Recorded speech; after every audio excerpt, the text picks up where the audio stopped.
Utility software is a type of system software. It can be a part of operating system or it can be installed as a separate application. Modern operating systems include a range of programs that perform a calculation of useful functions like keep your system secure, keep your storage disk organized, or maintain the system. Utility softwares cannot be executed as a normal working of an operating system. The user or operating system can decide to run when the programs are needed. Different utility softwares are hard disk formatter and checker, hard disk defragmenter, backup softwares, compression softwares, and wide disk checkers. Hard disk formatter and checker. It has two parts, hard disk formatter and hard disk checker. Hard disk formatter का major task ये है कि perform करता है formatting.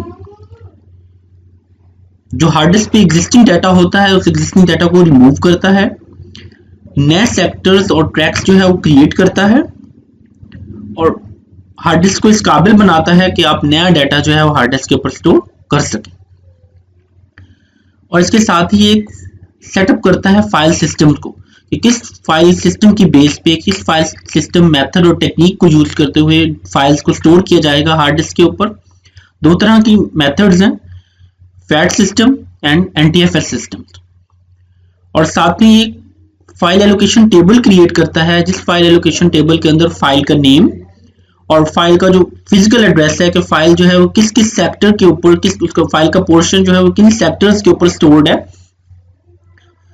उसको उन addresses को store करता है कि जब भी ऑपरेटिंग सिस्टम को कोई पर्टिकुलर फाइल रिक्वायर्ड होती है फॉर द रीड और राइट ऑपरेशन तो वो उस टेबल में से सर्च करता है।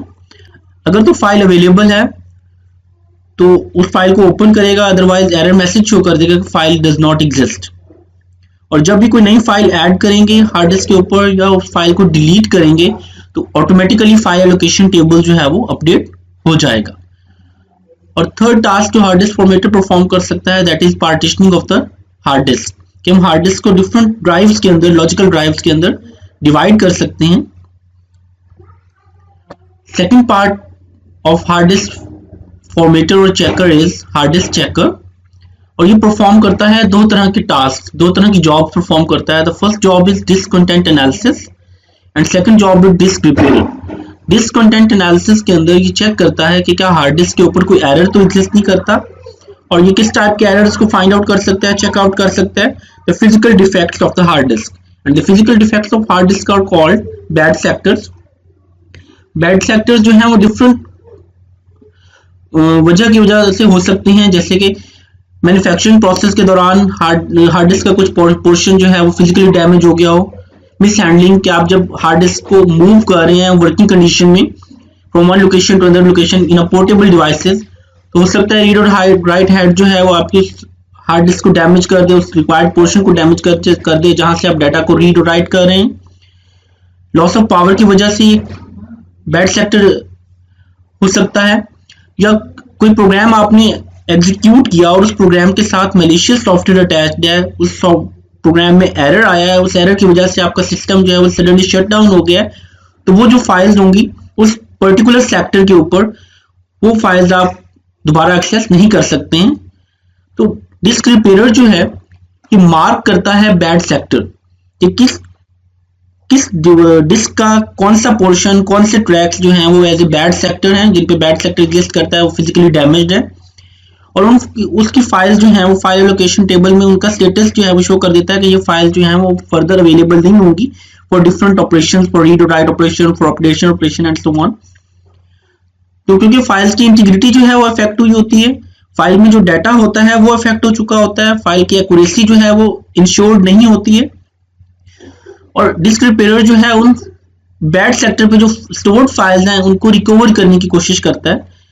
अगर तो वो उसमें सक्सेसफुली उन फाइल्स को सक्सेसफुली रिकवर कर लेता है तो इट्स ओके, वो फाइल्स अवेलेबल होती हैं, उनका स्टेटस जो फाइल एलोकेशन टेबल में है उसको अपडेट कर दिया जाता है।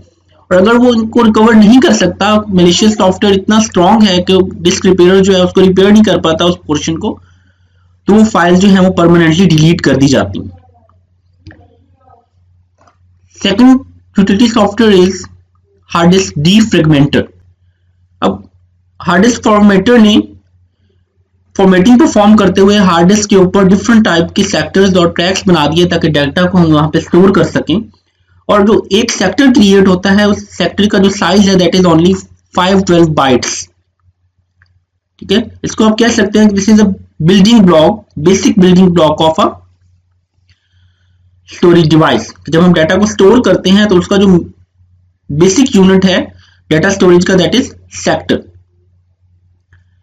अब जब हम किसी भी फाइल को स्टोर कर देंगे तो वो फाइल जो है वो कंसेक्टिव मेमोरी लोकेशन ऑक्यूपाई नहीं करेगी, consecutive data different consecutive sectors जो हैं ऑन अ हार्ड डिस्क वो ऑक्यूपाई नहीं करेगी, बल्कि वो नॉन एडजेसेंट सेक्टर्स के अंदर स्टोर्ड होगी।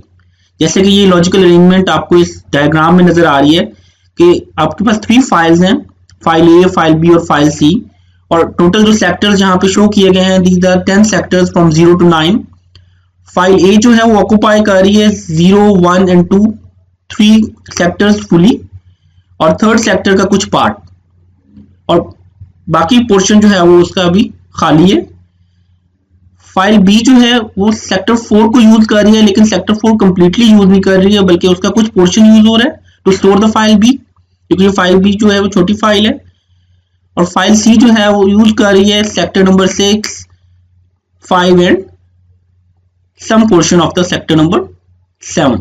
और सेक्टर नंबर 8 और 9 जो है वो इस टाइम पे फुली अवेलेबल है कि इसके ऊपर हम किसी भी नई फाइल को स्टोर कर सकते हैं, या कोई एग्जिस्टिंग फाइल को एक्सटेंड करते हैं, उसमें डाटा इंक्रीज करता है तो उस फाइल को हम स्टोर कर सकते हैं एट दिस लोकेशन।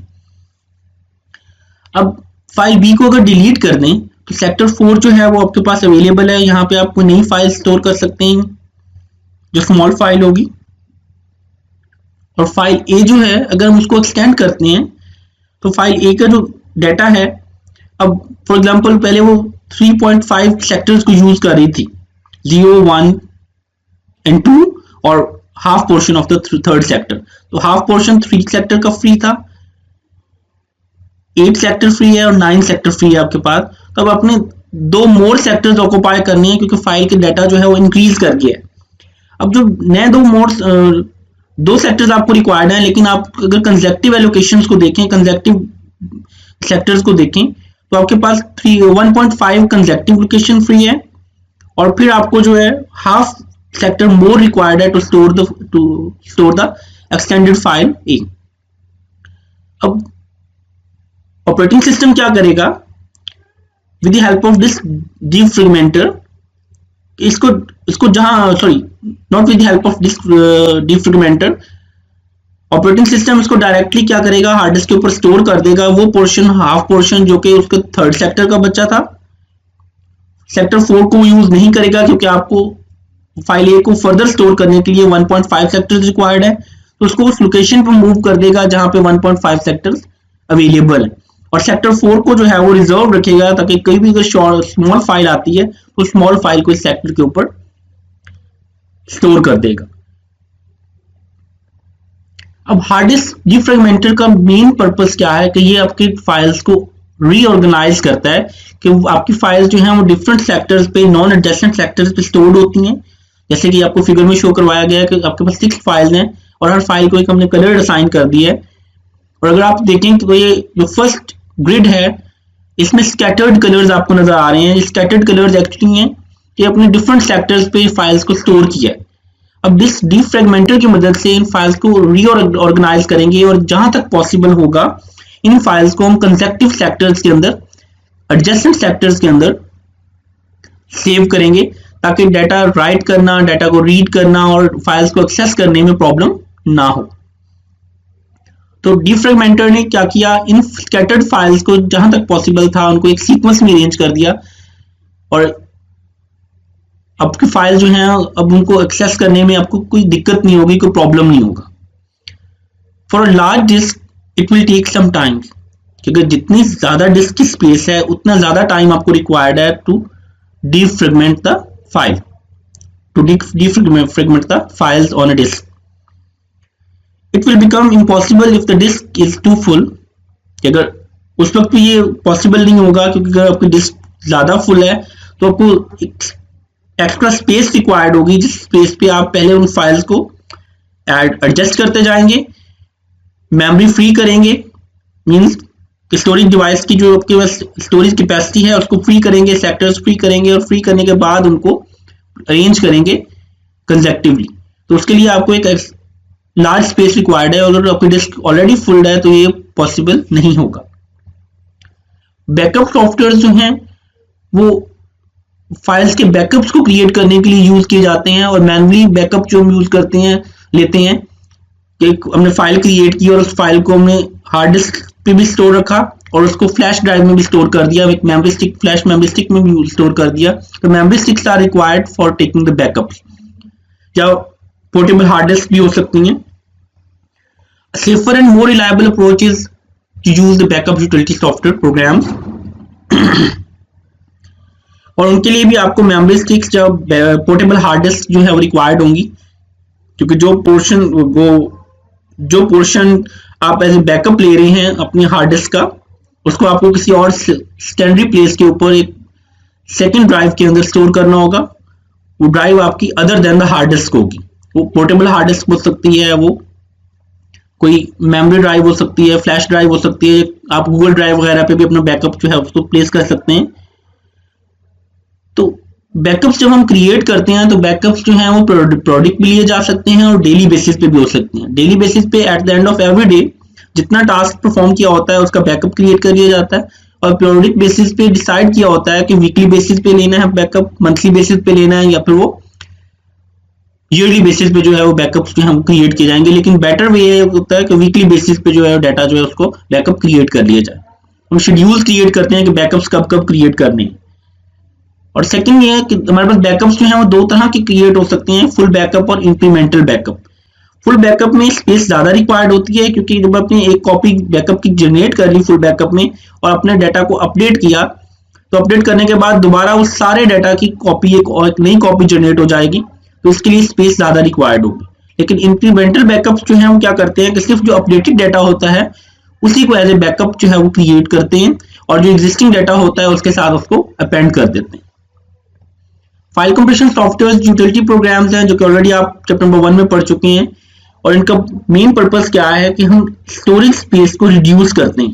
कंप्रेशन करते ही सॉफ्टवेयर किसी लिए हैं ताकि वो आपकी जो फाइल साइज है उसको कम कर दिया जाए और हार्ड डिस्क पे कम से कम जो है स्पेस यूज की जाए टू स्टोर द फाइल।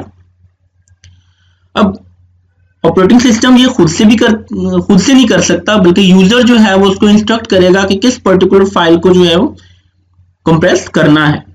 अब कंप्रेसिंग की जो डिफरेंट एडवांटेजेस हैं, पहला एडवांटेज तो ये है कि जब हम डाटा को ट्रांसफर करते हैं from one location to another location, तो उसका फाइल साइज हमें कम रिक्वायर्ड होता है। फाइल इंक्रिप्टेड होनी चाहिए ताकि कोई हैकर जो है एक तो उसको एक्सेस ना कर सकें, और सेकेंडली फाइल जो है उसका साइज इतना कम हो कि वो उसमें ट्रांसमिशन डिले जो है वो ना हो। ठीक है, कम से कम टाइम में जो है वो आपकी फाइल जो है वो एक लोकेशन से दूसरी लोकेशन पे ट्रांसफर हो जाए। तो less storage space is required, पहला एडवांटेज ये हो गया इसका। फास्टर डाउनलोड टाइम्स, कि जब फाइल का साइज कम होगा तो डाटा ट्रांसमिशन में जो है वो प्रॉब्लम नहीं होगी। और डाटा ट्रांसमिशन में दो तरह के होते हैं, फाइल अपलोड करना और फाइल को डाउनलोड करना। और इसके साथ ही जब हम कोई ऑडियो और वीडियो फाइल जो हैं उनको स्ट्रीमिंग परफॉर्म कर रहे होते हैं, उनको हम लाइव देख रहे होते हैं या उनको हम डाउनलोड कर रहे होते हैं, तो faster streaming speed of video और ऑडियो फाइल्स आर रिक्वायर्ड। तो उसके लिए हमें फाइल कंप्रेशन करना होगी। और जब हम ईमेल सेंड करते हैं तो ईमेल जो है वो as a zip drive automatically compress कर देते हैं उसको। वायरस चेकर और एंटीवायरस सॉफ्टवेयर भी आपको ऑलरेडी पता है कि डिफरेंट मालवेयर्स होते हैं, डिफरेंट मैलिशियस सॉफ्टवेयर होते हैं, और मैलिशियस सॉफ्टवेयर को ब्लॉक करने के लिए ताकि वो आपके सिस्टम पे एक्सेस ना करें, आपके सिस्टम को डैमेज ना करें, आपके एग्जिस्टिंग डाटा जो है उसके साथ अपनी कॉपी जो है उसको रेप्लिकेट ना करें, कॉपीज अटैच ना करें। तो जब कोई नई फाइल आप डाउनलोड करते हैं या किसी पोर्टेबल डिवाइस से अपनी फाइल्स को अपने सिस्टम में ट्रांसफर करते हैं, तो फर्स्ट ऑफ ऑल उस पर्टिकुलर फाइल को स्कैन करना होता है ताकि कोई भी मालवेयर जो है, कोई भी मैलिशियस सॉफ्टवेयर जो है वो आपके सिस्टम में एंटर ना हो।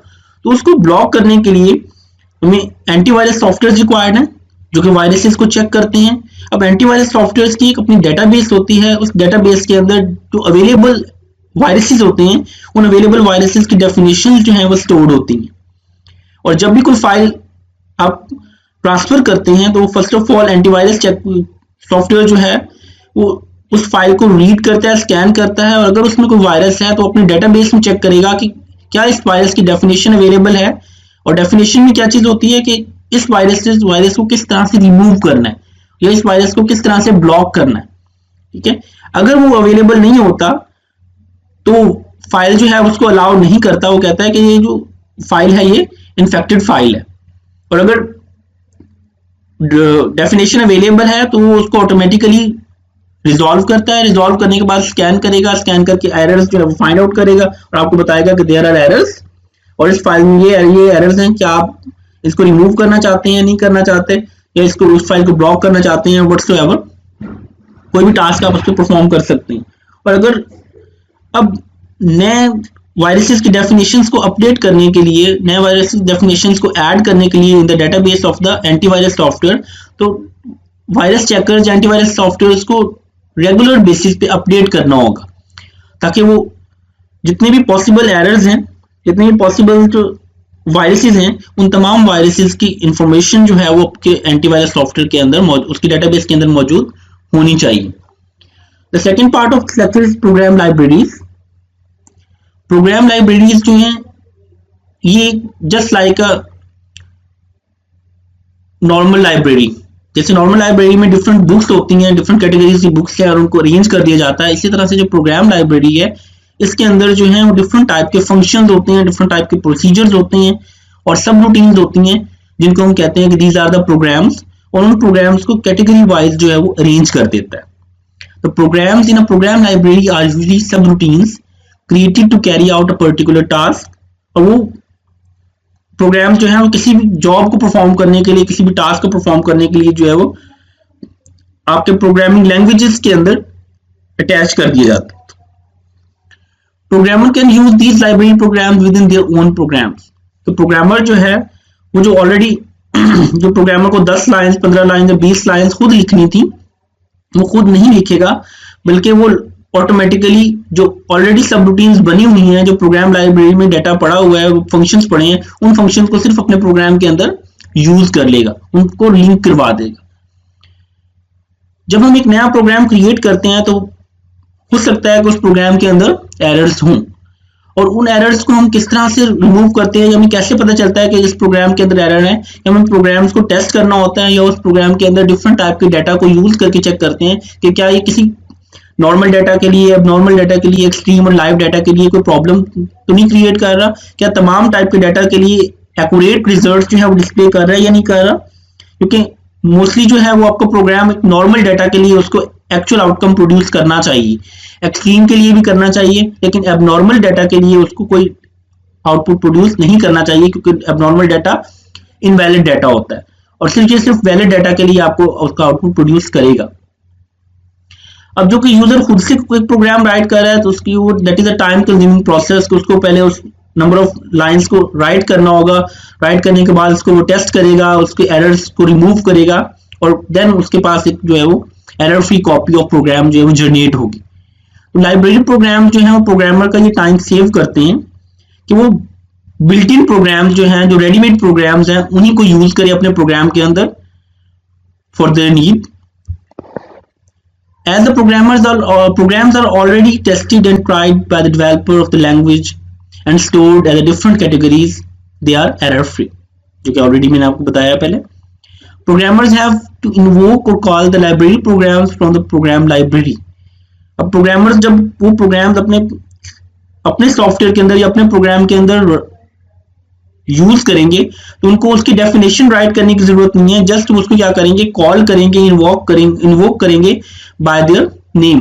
जैसे एक प्रोग्राम है ऐड, ठीक है, अब मैंने ऐड करना है तो मुझे ऐड करने के जो प्रोसीजर है, जो उसके एल्गोरिथम है, उसकी सारी कोडिंग राइट करना होगी। तो instead of writing all the instructions मुझे क्या करना होगा कि मैं प्रोग्राम लाइब्रेरी से ऐड फंक्शन जो है अपने प्रोग्राम के अंदर लिंक कर दूं। सिर्फ मैं राइट करूंगा उसका हेडर कि add these two numbers। For example, built in function जो हैं जिनमें प्रोसीजर्स हैं और सब रूटीन्स आती हैं जो कि चैप्टर नंबर 14 में पढ़ने हैं आपने। और ng एक लाइब्रेरी है जिसके अंदर मैथमेटिकल और स्टैटिकल रूटीन्स हैं, फंक्शंस अवेलेबल हैं, बिल्ट इन फंक्शंस हैं, और it is a collection of over 1600 different functions. Language translators और प्रोसेसर्स जो हैं they are used to translate the source code. ठीक है, सोर्स कोड क्या है? ऐसा प्रोग्राम जो किसी भी हाई लेवल लैंग्वेज में लिखा गया हो। और लैंग्वेज ट्रांसलेटर्स का मेजर टास्क क्या है कि they convert source code into machine code into their binary equivalent. अब एक सोर्स कोड आपके पास है किसी भी लैंग्वेज में, किसी भी हाई लेवल लैंग्वेज में लिखा हुआ, आपने वो ट्रांसलेटर को प्रोवाइड कर दिया। ट्रांसलेटर चेक करेगा कि क्या इसमें कोई सिंटैक्स एरर तो नहीं है। अगर तो सिंटैक्स एरर होगा तो ये एरर लिस्ट जनरेट करेगा, और जनरेट करने के बाद यूजर को डिस्प्ले करेगा कि these are the errors, syntax errors, इनको रिमूव करो और एक रिफाइंड सोर्स कोड जो है वो क्रिएट करो, अपनी सोर्स फाइल को अपडेट करो, इसमें से एरर्स को रिमूव करो।